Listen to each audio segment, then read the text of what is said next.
Sir, sino po sila, sir? Sir, Daniel Cruz, the third. The third. Okay, boss Dan, anong auto para itong dala natin, boss? Meron ako dito ang aking Toyota Corolla na XL version. XL5, no? Ito, XL5, ito yes. PHDM Kuno. Ano ba? Kuno. Base model na upgraded lang. Upgraded. Oo, yan. Okay. Boss Dan, syempre very curious sa mga auto natin. Paano ba kayo nahilig sa pagkakotse pala, boss? Sige po. Actually, siguro sasabihin ko na siguro sa tatay ko din. Na-inspired din ako na mahilig naman din sila tsaka yung kapatid ko sa sasakyan. So, dati nung bata ako, lagi ko nakikita mga nag-aayos-ayos sila sa garahe.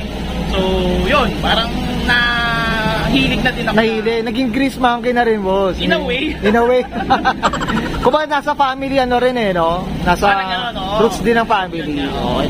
Boss Dan, syempre dito sa Auto Coach, kailangan makita natin interior, exterior, tsaka